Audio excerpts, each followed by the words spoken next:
Hey, what's up, everyone? Welcome back to the PCN Podcast, Week 3 of Season 10. I'm Brazilian, and alongside me we got Rio.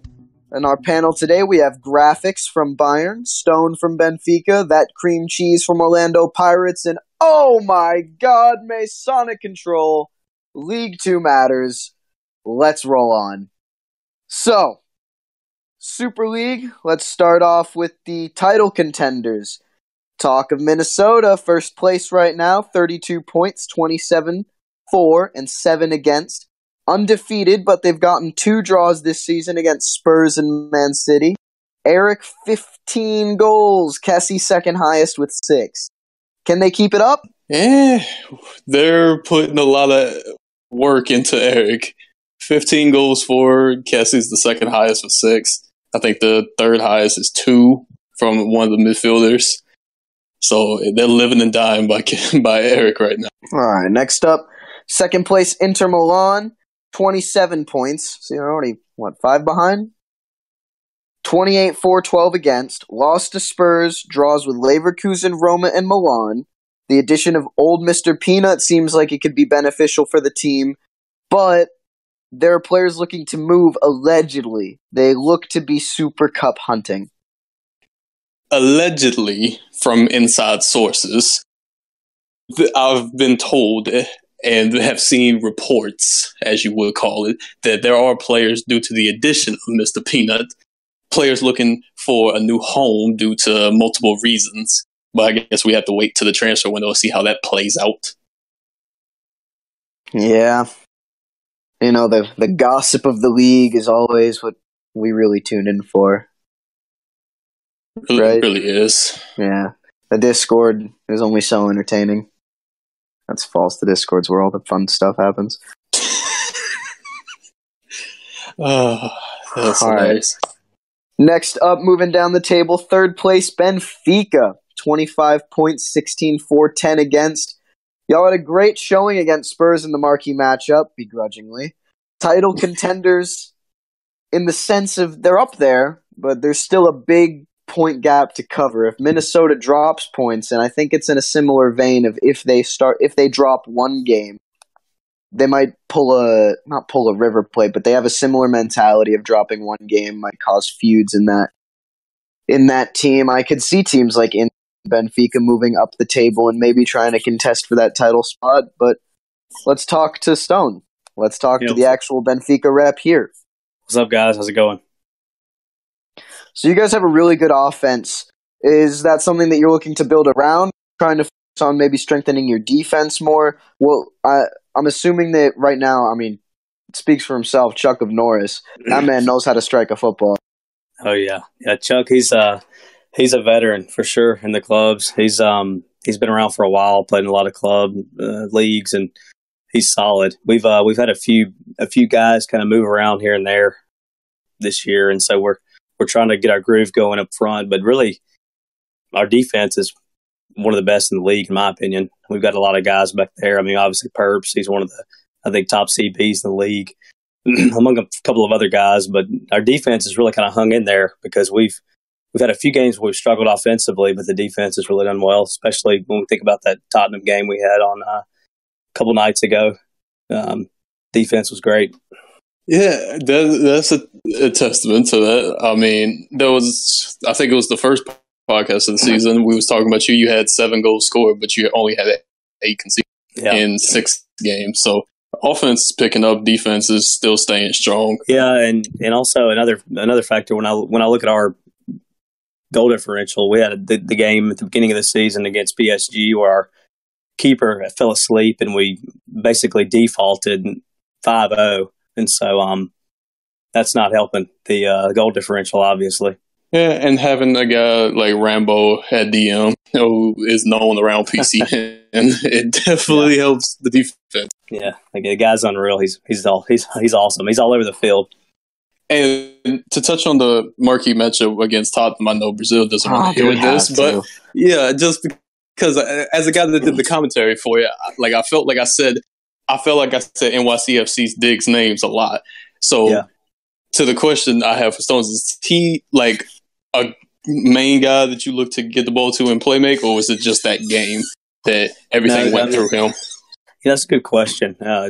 Diggs is a guy that just kind of like Chuck. He's been around pro club leagues for 10 plus years. I mean, he's a veteran, and he's a really solid player. I mean, a lot of people know him around all the leagues and everything. He sometimes he's not available, and so when he's not, obviously, we have some guys that pop in for him. But if he's available, we usually try to get him in. But we've also got some other really great options up front, I think. And Diggs, he's kind of a possession type guy. When he gets the ball, he's going to try to keep possession and make the right play. He's a tricky player, and as you can see, defenders have a hard time kind of getting a beat on what he's looking to do, and that's one of the things we really like about him. Some interesting insight.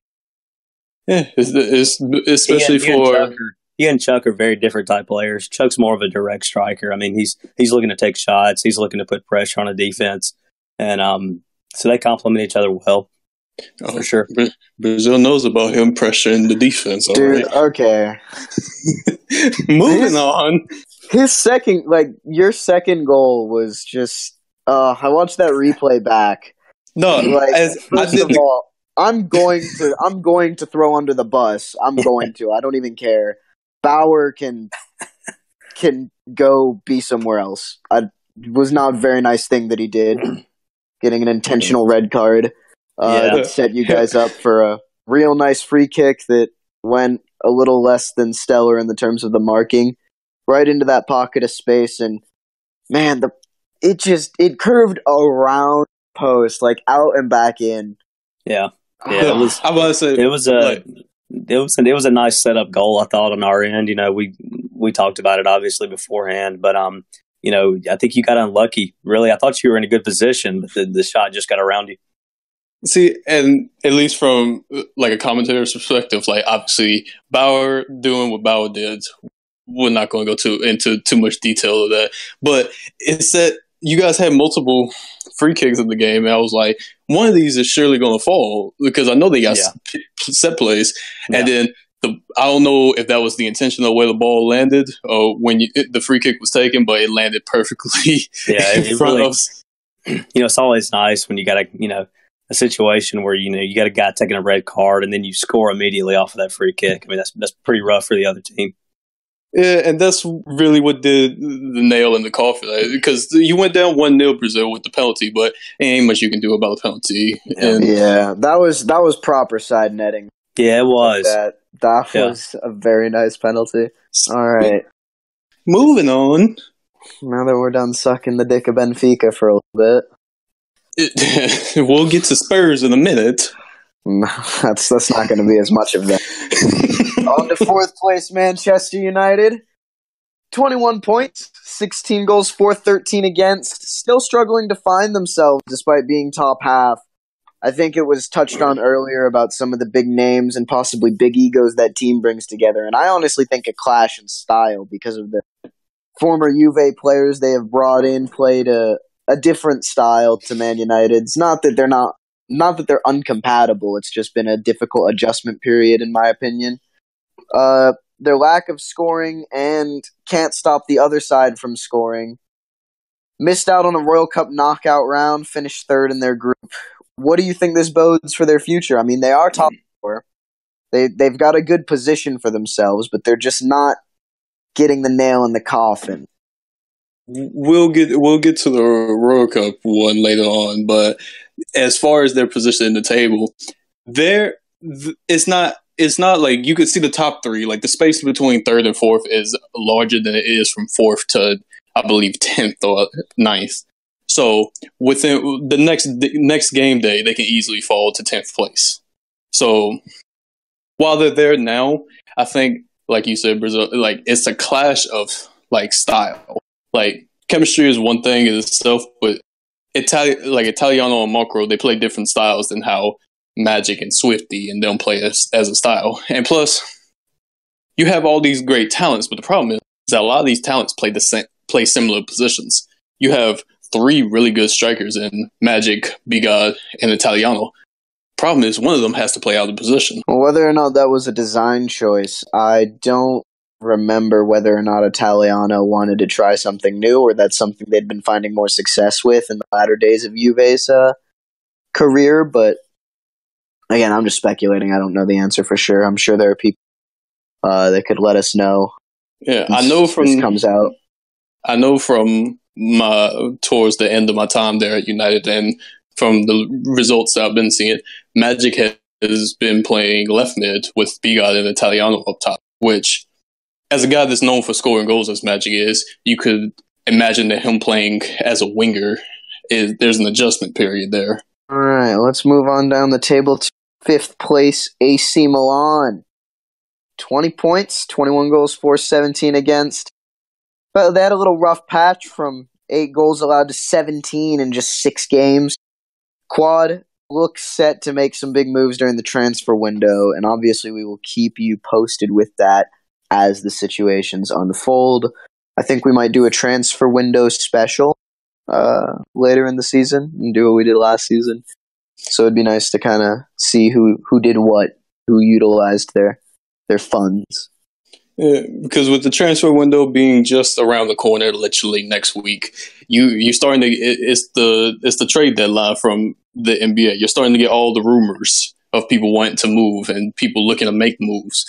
So it's interesting to see how it plays out and who actually makes these moves. Yeah, I would chime in about Milan. We just played them this past week, and I did notice that their goal differential went up a lot, but I know when we played them, I mean, they seemed like a solid team. I think we scored 5 on them, and I could tell their defense was in a little bit of disarray, to be honest with you. There was I think a couple of goals we had were just maybe some mistakes, but I think they're a really solid team, but I was a little bit surprised with a little bit of their defending. So I'm not surprised to hear they may be making a couple of moves. One's the thing, nobody knows for sure except for Quad, but they do have Brazilian, you know him. A lot of people know him. Feroci, Oscar, whatever his game attack is nowadays. Zuzuba, whatever. Yeah. They do have him on the roster. He is on loan at Juventus, which we'll get to later. But if push comes to shove, they can always bring him back. And definitely. Now we get to talk a little bit about the man, myth, the legend, Meat FC, NYCFC, 6th place, 19 points, 19-4. 15 against. Some wins over Benfica, Man City, and I think they're finally starting to adjust to the PCN lifestyle. But I open the floor to ask if you think the same. Stones, you played them, so I think they're a solid team. We played them this week also. They beat us 1-0. I mean, it was a very frustrating game for us when we played them. We could not get anything going offensively. They were really disciplined defensively. Their center backs were really solid. Even their center mids. I think they were running if I'm not mistaken, they were running a diamond narrow. And so they had a lot of kind of shape in the middle of the field, and they were very, very disciplined. We had a tough time breaking them down. I think we weren't playing our best, but they were also really solid. So, I mean, props to them. If their defense is like it was that game against us, I mean, they're gonna squeak out some games for sure. One of the better defensive teams we played this year, no doubt. They're definitely, me and his group is definitely adjusting to the PCN style of play. So it's interesting to see how they play out the rest of the season. Now, what I noticed when we encountered them, they're a really good high pressing team, and they're great on counterattacks. That's how they pretty much broke us down pretty well. All right, next up down the table, 7th place. We get to touch on Tottenham. 19 points, 18-4, 15 against. Lost to Benfica in the marquee matchup, but we discussed it a little bit more earlier. Knockout of Royal Cup. Which we'll get to. In the transfer window, already done a little bit of business with the departure recently of Bauer from the starting 11. So we are just kind of, I don't know, Vape usually keeps us mortals out of the loop when it comes to whose dick he's sucking to get onto the team, but I'm sure something will amalgamate sooner or later. Yeah, no, but everything that we say is nothing but, if it hasn't been confirmed yet, it's nothing but pure speculation. The only people that know are the managers or the players in talks with it. But from Brazil, I don't know about you, but from the outside looking in, from what I've heard, maybe you hear it differently, obviously, in the Tottenham camp, is that you're trying to weave out the more toxic players, but at the same time, the non-toxic players are kind of unhappy due to the toxic players. That's just from the outside looking in. That's a fair assessment. I would have to agree. I think everyone on our team was just kind of fed up. It hadn't really been much of an issue until this last match day, where despite, I didn't think I played particularly poorly. I had one or two kind of slip ups, but nothing major.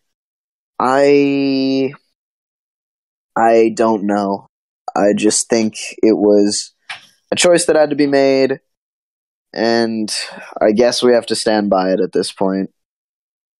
I mean, what are we, 12 games in? Yes. Being 12 games in, when you look at teams like Minnesota and Inter, those have 20, even Man United, that have 20 goals for.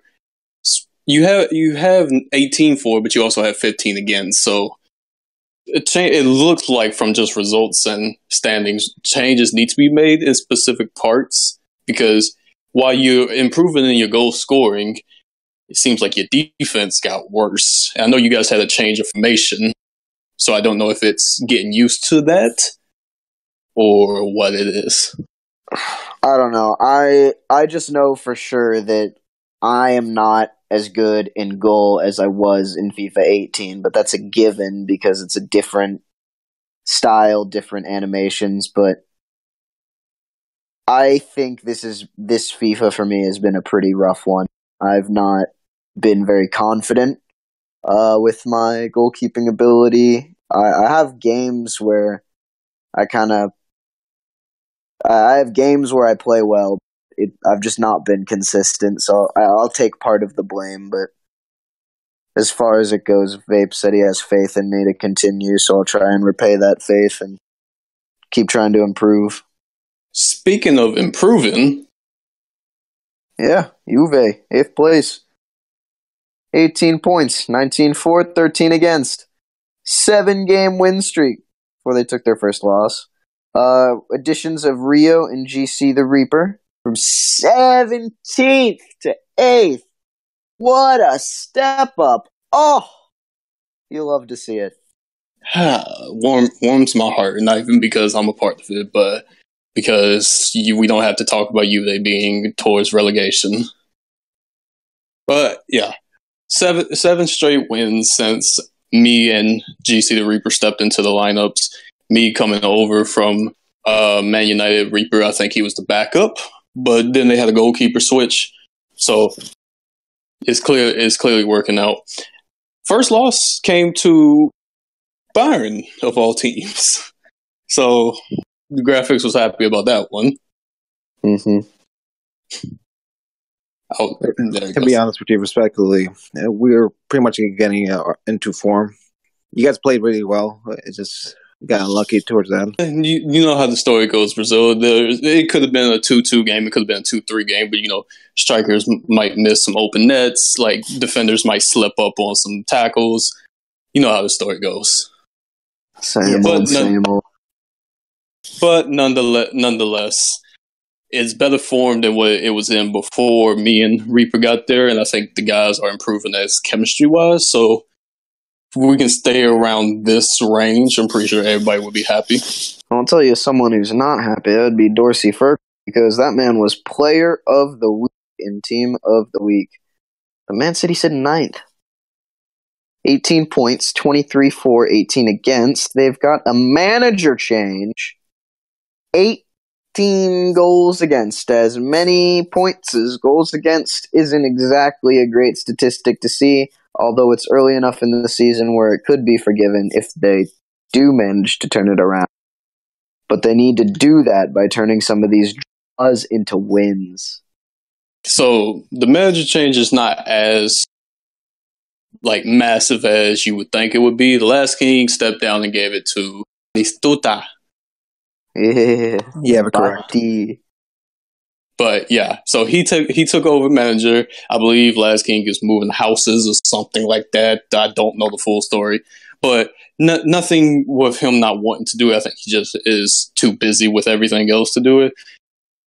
So that's all that is. But the problem with Man City is that, as Brazil mentioned, 18 goals against. I wish Dorsey was here to chime in on this, but for every five goals they scored, they concede 3 every game. So they're getting wins and draws because they can't stop conceding, which I don't know, is it a defense problem or if it's just better offense? I don't know. I actually haven't played Man City yet this year. So if anybody has, they can chime in, but I honestly don't know. I don't believe I haven't either. Yeah, we haven't either. This is great. Brazil, have you played Spurs? Or have you played Spurs? Great question, Rio. Brazil, have you played Man City? To my knowledge, no. Well, this is a great place. We have Lyon on 18 points. Inform weeks, gone, but nothing's new. 11th place, we have Atlanta United. They're losing players. I know Poseidon. I think it's Poseidon 855. I think is his game tag, and Do You Lose have correct. I know they have apparently reported wanting out of Atlanta United due to unhappiness. But I guess Poseidon's actually is out. He's on Lyon now, but Louis is still currently on the team. Next up, 12th place, River Plate, 14 points. Peanuts gone, but they do have the second best defense league. 13th place, PSG. Be nice. 14 points. Oh, no, I'm not going to be mean, but I just think that over the course of these few seasons, with the running joke, of PSG being average, which isn't necessarily an insult, I might add. You're still like that. That means you're steady enough to keep working on your team in Super League. There's nothing against that. But 20 goals for, 20 against. I'm just going to put that out there. Had this been any other team, we probably would have just glossed over it and moved on. But it's because that Brazil made this joke a thing with PSG seasons ago. And here we are, 2 seasons later, and it's still here. So it's like a curse of PSG that Brazil has put on the club. Sorry, guys. All right, and then just to cover the rise of King as a top-tier CB. Should survive. Leverkusen, 14th, 14 points. Team with history and chemistry should have the experience to finish higher. 15th place Lazio on 13 points. Defensive top-half quality. Lack of goals keeping them down there for now. 16th place Bayern, starting to figure things out. 17th place Arsenal, West Coast from Late Night League, struggling in PCN. Will Ricky ban them if they get relegated? Oh, the Arsenal bias. This is a legit question I have, though, because we all know Ricky is a beloved Arsenal supporter. And I have a genuine concern that he might ban them if they get relegated. I would believe it. Same do I. And before we move on to the relegation candidates as of right now, graphics, you got Bayern Munich co-manager. You're starting to figure things out. How's everything work? I know you guys added you guys added a controversial figure in Masaraf, but ever since his addition, you guys have been getting results. That's pretty much what we're lacking. We're pretty much was like a defensive team throughout the beginning of the season, and that was killing us because we mostly only beginning of the season we're only producing 1 or 2 shots per game. Since the addition of Saraf, we're producing more 8 or 7, and he managed to put away maybe 2 or 3 of them. Do you think removing Girk Daddy had something? I have respect to Girk Daddy. It's just I'm just pulling your leg. Girk's a friend of mine as well. He's a really cool dude. It's hard to put him somewhere we have other players we have in that position already secured. And Girk is another one of those more defensive players. So if you already have a defensive team, some defensive players are going to have to move in order to make room for actual offensive players. Yeah, exactly. All love for Girk. He's a great guy and everything. It just was hard to fit him into the squad. All right, on to the relegation candidates. 18th place, Roma, 10 points. Team with history and chemistry should have experience to finish higher. 19th place, Young Boys on 7 points, but they did manage a 3-1 win over Man United earlier. I don't know how that happened. But shout out to the Bauer brothers. That's a shocking result. And finally, 20th place, Schalke on 5 points. They're not able to field a full 11. That's something I didn't think I would see in the Super League, given how big this league has gotten. Yeah, I know Kress is the manager, and Kress was the manager of Schalke last year. He never had a problem with a full 11. I know he didn't bring back the same team, but he knows a lot of guys. So when I played him with Juventus, I was actually shocked that he didn't have a full 11. I believe he had everybody except the wingbacks. But as anybody that has ever played defense knows, bot wingbacks are the worst thing ever because they push up like they're wingers. So the goals they concede could kind of make sense now because of that. And I don't necessarily know what it is of him not being able to fill the full 11, but I think that's their struggle. If they was able to fill the full 11, I think I don't know how much higher up they would be, but they wouldn't be relegation. And with that, I will pass the mic over to Rio to talk about the Royal Cup. Oh boy, the Royal Cup group stages, 2 for 2. 2 of them was really interesting. 2 of them was kind of walkovers. So Group A, Atlanta United and River Plate are going to go through.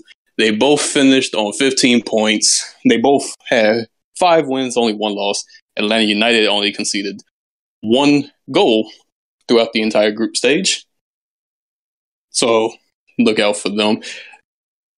Group B, Minnesota United and Man City also both finished on 15 points. Minnesota had a ridiculous 29 goals for, but Man City's not that far behind with 23 goals for in 6 games. Now, the group stages that was interesting. Group C, Bayer Leverkusen finished in first. Given their current position in the table, that's kind of shocking. Second place, AC Milan. Third place, Manchester United. Now, Brazil, as you, me, like cream cheese, people that have been around for a while, seeing United get knocked out so early on in a group stage is really shocking. Yeah, just a bit. And Group D, that has a close place in my heart as long with Brazil. Inter Milan and Juve are moving on. Inter Milan had no trouble, really. They had a draw against Spurs, but other than that, they had a clean sweep throughout the group. Juve, we came in second due to the last day we lost, I believe, 4-1 to Inter. All Spurs had to do was beat Arsenal, and they would go through. But thanks to the FIFA gods, it was a draw. So Tottenham have been knocked out of the cup. If my memory serves, I'm probably completely, but that's what I know that's happened this season already. Whether or not it was that game, I'm unsure. So with that being said, those are the teams that are advancing in the group.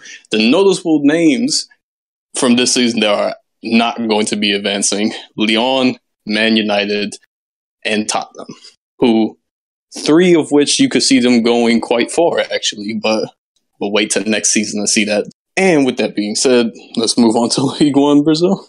First place, America, 29 points, 25 for 11 against. Undefeated no more. 1 loss came to the hands of Dortmund. So, I don't know if anybody remembers, but on the last podcast, the America co-manager, I believe he was, came on podcast and said that their goal was to not only win the league, but go undefeated. Well, the curse of coming on the podcast has struck again as they lost to Dortmund 1-0 in the next game day. God, sweet justice. No one comes onto our podcast to win. All right, second place, Chelsea. 27 points, 24 against. That was a lot of fours. Best defense in the league. Third place, Lille. 27 points, 17 for, 10 against. Most experienced team by far in League One. As we get on to the playoff push, fourth place, Dortmund. 22 points, 14 goals for, 8 against. Offense starting to really figure things out and click together. Fifth place, Real Madrid, 20 points, 26 for, 13 against. They've had a really strong offense, but they've had some defensive struggles as well, including a 4-1 loss to Galatasaray. Speaking of Galatasaray, sixth place, Galatasaray, 20 points, 18 for, 9 against. Could be fourth with one game in hand. Could be the fourth. Put that on the t-shirt. Yeah. May the 4th be with you. All right. Chance to push on from 8th last year and at least make playoffs. And, good form. I could see it. 7th place, $250 Liverpool. 19 points, 17 for, 14 against. Slow start, but starting to heat up. Mid-table security in their sights. 8th place, AS Monaco. 17 points. Best attack in the league with 27 goals for, but as you can tell by that 8th place, it's their defense that needs to step it up a bit. 9th place, Orlando Pirates, 15 points. Relegation, no more. What has changed? Well, Cream, give us your insight. I mean, start off, I think we had huge... Right? It's totally Lego. No, I'm kidding. Oh, okay. Well, start off, we had a problem, I think, at striker and that chemistry with the the formation just in general. So we switched to a 3-5-2. I think that's been paying huge dividends in the midfield and also with the strikers. And we also picked up Lord King, who was a free agent. I think he's been a huge help to us. He's only played 2 games for us so far, but he already has 6 goals.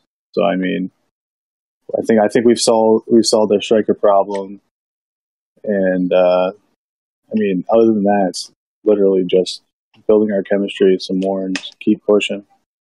Don't forget the addition of Lego Dog. Yeah, sure. Yeah, Lego.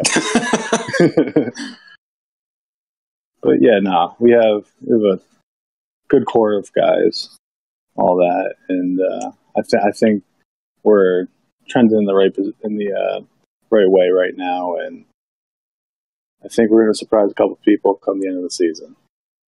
Speaking of surprises, Gank!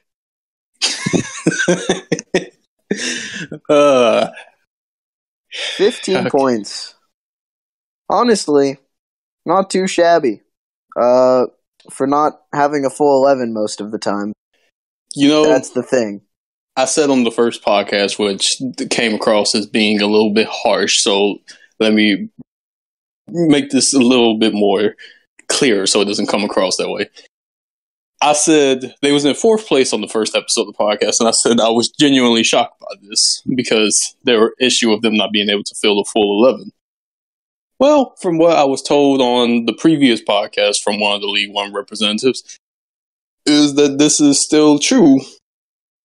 But for a team that isn't filled in the full 11, to be in 10th place is really impressive. Yeah, I mean, having played in a few leagues that aren't I'm just going to come out and say it. Having played in Mexican, where the quality is good, but they don't always have a full 11, the struggle that arises is it doesn't matter how good or bad a team is. If you're not fielding a full 11, you likely to get clapped. Very likely. But, if you can manage a good run of form with not as me and Rio, players that have been parts of teams that have tried to do that, it's impressive. Speaking of teams that I'm impressed by, the relegation battlers, 11th place, Santos, 13 points. They've been reborn! They continue to languish in the lower mid-table, though, despite all their talk. They had some great insight last podcast for the more positive attitude going forward, but will it be definitive for them? To fill everybody in, and when I say everybody, I mean Brazil, to fill everybody in on the insight from last podcast, if you did not listen to it, we had the Santos manager on, and he basically gave us his overall plan to rebuild Santos, because he was a part of Santos from last year, but he was not one of the talkers that we know so famously in the Discord. And his whole thing was he wants to get out all the toxic players and build a more positive perspective of Santos. And as a guy that likes the club in real life, I respect that a lot. And I built more respect for the club in PCN, given that's the mindset that the manager has. Yes, it's exciting to see what they do going forward this season. Hopefully they don't tarnish my supported club. Honestly, it was a travesty, but it's good to see that they've turned things around in the dressing room as well as on the pitch. 12th place, Napoli, 12 points. New manager, the QC clan. Never know what's going to happen. But right now, yeah. Honestly, I don't play much league, so I don't know if this is a big thing or not. I don't know anything about this QC clan. Maybe if anybody in here does, you can fill us in. But the guy, the manager, his name is QZ Zach. He said he had about 15 guys ready to go whenever. So he brought the whole clan with him.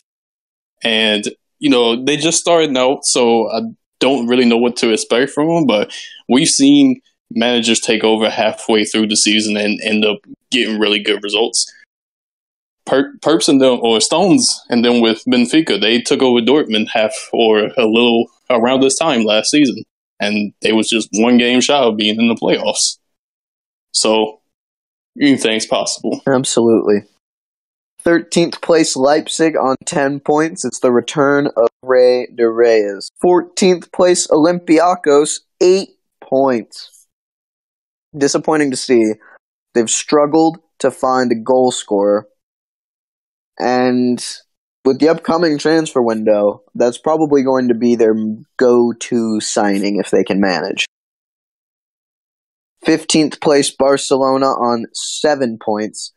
The biggest upside of any team this low is if they can get gelling, because at their worst, if they stick together and start trying to keep their play unified, if they start connecting and really vibing, it's absolutely possible for them to start climbing up the table.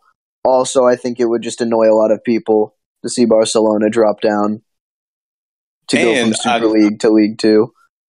I know from inside sources, Brazil, that really?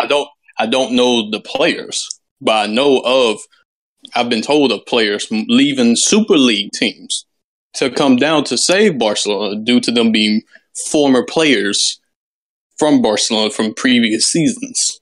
Interesting. So the transfer window is quite interesting to look out for. Definitely. Finally, 16th place Atletico Madrid sitting on a measly 4 points. 2 games in hand, however, but they're not off to a flying start. They had very little time to prep for this season, so it's really just a race against the clock to try and do whatever they can to start racking up some points. And with that, Rio, would you like to move on to League 2? And moving on to League 2, for the first time ever, or not ever, for the first time this season and most of last season, we have a representative from League 2, and he just so happens to be the co-manager of the team in first place. Yes, sir. How you guys doing? Absolutely, absolutely. So, hey, I'm Masonic Control, co-manager in PCN Marseille League 2. Shout out to all my players right now, everybody in PCN Marseille. Everybody's doing a great job, and I know they're going to be listening to this podcast. So I just want to say what's up to all my players, first of all. Also, yeah, PCN Marseille, we're just a bunch of friends. We pretty much all played in PCN on 2018. Some of us played for PCN Napoli. Some of us played for AS Monaco. Different teams, Barcelona as well, that was mentioned earlier. So we all come from those PCN teams pretty much. We're a core group of friends, and we decided to make our own team with Ketatianik Sumo. He's the manager. He's the one that got that thing going in the beginning. So we got that to thank to him. And pretty much, yeah, it's been going great since then, and we've been having a lot of fun in League 2. Set up our game right and everything. So, yeah, man, pretty much back to you, Rio. If you have any... Well, your club, as Marseille, you guys are undefeated, but you do have 5 draws. So while you're maintaining an undefeated record, you're cutting it close with draws that you probably could be turning into wins. Obviously, you have insight on that. It's a very good question. Like you guys pretty much said earlier, we're still working on trying to convert these draws into wins. Most of the draws we had were like 1-1. And if somebody can try to, maybe somebody will say in the comments or try to prove me wrong, but I don't think we had any more than 1-1 draws so far. We're still trying to get our team going. We're trying to get involved, basically, some of the people that we always played with, and just to go forward with that team. Definitely working on it and trying to convert these draws into wins. But I would say the future is pretty bright for us. We have a lot of surprises coming in too. We have a lot of good players. Sumo, thinking of him, great CDM, top of the league too right now. Or Maxinho, Harry Pickle, 2 brothers that plays in our team. We also have a few guys there. So yeah, pretty much. What a game tag in Harry Pickle. Anyway, moving on.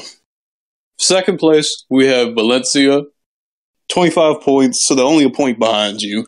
They got 23-4-10 again, so very similar numbers as you guys. Have you played Valencia yet this season? Yeah, we did. We did play Valencia. So like I said, we're trying to convert these draws into wins. There's a lot of... Valencia is one of the best teams in the League 2 right now. And we're trying to get... we're just trying to get wins, honestly, and convert these draws into wins. So we're looking forward to play Valencia because they're obviously a good team, a good matchup for us at this time. New York Red Bulls as well, and a few other teams that you're going to mention probably later. But I would say that they're a solid team so far in League 2. Definitely a team that we're trying to play and get all our guys on when we play them. So definitely we're looking forward to see them and catch them on the field. With that being third place, League 1, one of the first teams to get relegated from League 1 last season. PSV, they're on 23 points, 25-4, 11 against, so you can kind of see who's the top tier of League 2 this year. They're trying to get right back to League 1 where they belong. Fourth place, we have New York Red Bulls, 21 points, 34, 9 against. They have the best goal difference in the league, and going by their numbers, they have the best offense and defense in the league. Have you played them this season to give more insight to that team? Absolutely. New York Red Bulls. I have to also shout out one of my good friends on that team, X Dirty X, who's their current striker. at the moment. So definitely, I do follow up with them a little bit. And they're a good team. They have a lot of offensive power. They're good on defense as well, with I think Nozzle playing CDM with them on that team. Also the manager, I believe. So definitely a good matchup as well. And when you look really at the standings in League Two, we do want to play those teams more and try to get more experience and really just get to League One and Super League at the end of the day. That's what we're trying to do. And hopefully we'll play them and have some great matchups in the future. One thing I will say about you guys, about Marseille, is that Brazil, like anybody else that checks like the and checks the podcast, fuck my life. Okay. Brazil, anybody that checks the Discord frequently, like especially when you got teams on looking for practice, you guys at Marseille, you guys are always friendlies, and you don't like whenever like you're not shy of challenging a Super League team to a friendly, which most League Two sides would be, given not knowing the talent difference there. But you guys aren't shy of challenging anybody. It's really, look, at the end of the day, PCN Marseille, we're really at the core a group of good friends that we've been playing together since 2018. And our manager, Sumo, decided to get this, to get our own team, basically, kind of like a Cinderella story, if you want, to get our own team and to start at League Two, get a League Two teams and just start from there, get the experience, get that PCN experience, get everybody together, really deal with that drama and everything that comes with being on the PCN team, really. I'm sure you guys know everything about that. And then really work it up, work our way up, show what we can do and show who we are. Yeah, go to League One and Super League and play those teams. Brazil, the next team on the table is actually one that I learned this information about like the other day, which actually shocked me that they're as good as they are. In fifth place, Porto. I'm actually quite shocked by this because I learned that their manager and a lot of their players are Dutch that actually live in the Netherlands, which as a guy that had a Dutch player on my team, games start at 3 a.m. So for them to be as good as they are, for people that play at 3 a.m., 4 a.m., hats off to them, because that I almost couldn't really do it. like our bum-ass league. I couldn't do it. Sixth place, Besiktas. Seventh place, Moscow. I believe that they're having some roster changes, so there could be a team to look out for. Transfer. Eighth place, Fenerbahce. Ninth place, Sporting. And 10th place, Ajax, who had a manager change recently, so I expect some upturn for that team. Masonic, do you have any comments on any of the teams there, like towards the bottom? Like any insight? Matter of fact, I do actually. I have one of my good friends also playing for PCN Fenerbahce at the moment, and I know a little bit because of him, really. I know Danny, that's his name, Danny in South Carolina. Shout out to him, PCN Fenerbahce. They're telling me that they just got a new manager at Ajax. They kind of living through some big changes in this team, so we're probably going to see a new team coming in soon with a new managers, new players as well. But also, really, in League Two, I do want to highlight the fact that Marseille is still undefeated, and like you said, we challenge teams to friendlies and everything. We're trying to get our game better. We're trying to be better, really, and get ready for those Super League games. But definitely a lot of action coming in soon in League Two with the transfer window, I think, coming up.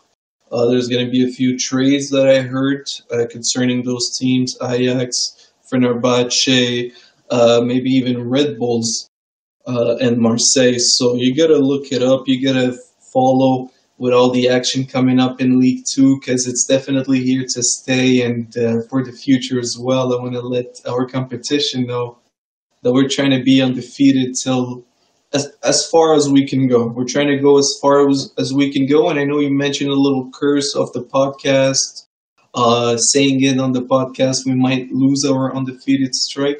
I'm sorry. French Canadian, a little bit of mistakes in English, but definitely we're going to stay undefeated. And shout out to QC Zach as well. I'm hearing new managers as well. I think he's from my area, Quebec here. So a lot more French Canadians as well on PC, and we're trying to get bigger as well in our province here in Quebec. So it's something to follow and something to see. And that is it for League Two. But me and Brazil would like to point out to any League Two people watching that aren't on Marseille. As you see, we have a League Two guy here. We didn't bite him. We didn't hurt him. So when I ask you, or Brazil some asked gentle you, prodding. Yeah. So when we ask you if you would like to be a part of the podcast, and then you go out and say no, but then ask why don't we talk about League Two? As you can see, we have no problem talking about League Two. We just need one of you here. To be fair, you guys don't have that much knowledge about League Two, so it'd be nice to have some League Two people pop into podcasts every once in a while. That's what we're trying to do. That's the point. Because see, it's the whole thing is that people think that we're just attacking League Two about this. If me and Brazil could not just sit here and talk about the podcast with just the two of us, that's why we have Super League players, League One players here to kind of go back and forth with. Because we had a 15-minute conversation with Stones about Benfica. None of this knowledge we knew, it came from him. This is how it works. So, like, it's not just us attacking League Two. It's just nobody wants to show up because I guess they think we're going to attack them for being a League Two player. But we digress. Yeah, we're not going to talk about that. But maybe with a League Two guy being on here for the future, maybe this will ease people into wanting to be on it. We shall see come next week, because if not, I'm going to have some fun. Hey, I'm just saying, I'm trying to make League Two great again. Everybody in League Two, big shout out to everybody, because they all play, everybody has their own game, and it's a competition. We're trying to get better and be higher up, so it's definitely a league to watch out, because we're coming in for these League One and Super League teams. So definitely watch out what the future holds up for you guys. All right, so a little quick question for you, Sonic. So you're sponsoring the Laga hats now? No, the MAGA hats? No. No, the Laga, because it's the make League Two great again. Yeah, that one, yeah, definitely. Make League Two great again, bro. Like, we're just trying to get some hype around it. It's definitely fun to play in PCN. Like, shout out to PCN Pro Club Nation as a definitely like a thing. A great environment where we can play in virtual gaming, virtual FIFA 19. It's just getting better and better, and honestly, a lot of people are catching up to it. And it's getting more and more interesting with more competition, more like realistic plays, and everything is getting more and more interesting and more competition. So things coming up in the future, definitely. Well, with that, thanks for tuning in this week, everybody. We will see you again next week with some more results and discussion.